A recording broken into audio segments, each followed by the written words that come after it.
ओम शांति। 14 जुलाई। बाबा आज याद दिला रहे और हंसी भी कर रहे हैं कि विश्व में शांति स्थापित करने वाला तो एक मैं हूँ, यानी निराकार शिव बाबा। लोग पीस प्राइज देते रहते हैं, जो शांति की राय देते हैं, पर शांति सारे विश्व में तो होती नहीं। वो तो केवल एक मेरा काम है, तो पीस प्राइज तो मुझे मिलनी चाहिए, लेकिन मुझे कोई क्या देगा। तुम आत्माएं हो, शांत स्वरूप हो, और मैं हूँ शांति का सागर। मेरे सिवाय संसार में कोई शांति स्थापित कर ही नहीं सकता। मैं ही राजयोग सिखाता हूँ, तुम्हें पावन बनाता हूँ। बिना पावन बने शांति स्थापित नहीं हो सकती, और तुम पावन बन जाते हो तो पतित दुनिया का विनाश हो जाता है, और फिर ये सारे संसार में शांति ही शांति हो जाती है। अब मैं आऊं, ज्ञान दूं तुम्हें, तो जरूर मुझे शरीर में आना पड़ेगा। मैं ब्रह्मा तन में आया हूं, मैं तुम्हारा बाप हूं, तुम्हें वर्षा देने आया हूं स्वर्ग का। मैं हेवनली गॉड फादर हूँ, इस धरा पे स्वर्ग रचता हूँ। तुम मेरे हकदार बच्चे हो, तो तुम्हें ही वर्षा दूंगा ना। मैं तुम्हारा टीचर भी हूँ, ज्ञान का सागर हूँ, तो टीचर बनकर तुम्हें सृष्टि के आदि मध्य अंत का ज्ञान देता हूँ। बहुत सुंदर बातें हैं। तुम जान गए हो, सृष्टि के आदि में देवताओं का राज था, लक्ष्मी नारायण का राज था, राम राज था। लोग राम राज की कल्पना तो करते हैं, पर वो कैसा था ये किसी को पता नहीं। 8 राजाई गाई जाती हैं सतयुग की। बाबा ने कहा और भी तो राजाई होंगी, क्योंकि 108 राजा रानी सतयुग पर राज करते हैं। लेकिन पहले अश्रत्नों के कारण 8 राजाइयों का बहुत गायन है। फिर मैं तुम्हें राह दिखाता हूँ, तो सदगुरु हूँ तुम्हारा। बाबा बहुत मीठी बात प्यार से कह रहे हैं, बच्चे मेरे साथ घर चलना है या इस विषय सागर में ही रहना अच्छा लगता है। मैं तुम्हें ले जाने आया हूँ, तुम्हें पावन बनाकर ले जाऊंगा। तुम ही तो पुकारते थे, पतित पावन आओ, हे दुख हरता हमें इन दुखों से छुड़ाओ, लिबरेट करो, हमें मुक्त करो। मुक्ति धाम में तो बीच में कोई जा नहीं सकता। मैं ड्रामानुसार कल्प के अंत में आता हूँ, और तुम सबको मुक्त करके अपने साथ अपने धाम में ले जाता हूँ। याद दिला रहे बच्चे, तुम मेरे ही तो साथ रहते थे। देखो हम सब भूल गए, भगवान आकर हमें याद दिलाते हैं। अब तुम्हें फिर से मेरे साथ ही चलना है अपने धाम। मैं आकर तुम्हें सत्य गीता ज्ञान दे रहा हूँ। गीता का बड़ा मान है, सर्वशास्त्र शिरोमणि कहते हैं। उसी में भगवानोवाच है, श्रीमद् भगवत गीता।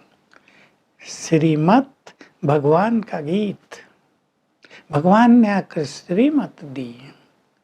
तो बाबा कह रहे ये एक ही धर्म ग्रंथ है जिसमें भगवानोवाच है, और किसी में नहीं, किसी धर्म के शास्त्र में नहीं। मैं तुम्हें आकर सत्य गीता का ज्ञान दे रहा हूँ। इस गीता ज्ञान से अब लोग पूछेंगे ये गीता किस धर्म का शास्त्र है, तो ये ब्राह्मणों का शास्त्र नहीं, ये है आदि सनातन देवी देवता धर्म का शास्त्र। इसके ही द्वारा अर्थात मैं तुम्हें ज्ञान देकर देवी देवता धर्म की स्थापना कर देता हूँ। तो अब तुम मेरे साथ मददगार हो। इस धरती पर देवी देवता धर्म की मैं स्थापना कर रहा हूँ, तुम्हें मनुष्य देवता बना रहा हूँ। अब तुम मेरी मत पर चलो, मुझे फॉलो करो। बाबा ने बहुत गहरी बातें बताई। देखो मुझे फॉलो वही कर सकते हैं, पहले जो पावन बनेंगे, दूसरा जो मेरे से बहुत प्यार रखते हैं। सीधी सी बात है, बहुत प्यार होगा भगवान से तो जो कुछ वो कहेगा उसको सिरोधार्य ये करेंगे, सहज स्वीकार करेंगे। तुम मुझसे प्यार करते आए हो, अब मेरी आज्ञाओं पर चलो। सन्यासियों के भी फॉलोवर्स होते हैं, पर एक्चुअली तो वो उनको फॉलो नहीं करते। फॉलो करना माना उन्हें भी संन्यास ले लेना चाहिए, उन्हें भी वैसे ही पवित्र बनना चाहिए जैसे उनका गुरु सन्यासी है। लेकिन मैं तो तुम्हें अपने जैसा बना देता हूँ, तुम मुझे सच्चे रूप से फॉलो करते हो। जैसा मैं हूँ वैसे ही गुण तुम्हारे अंदर भी आ जाते हैं।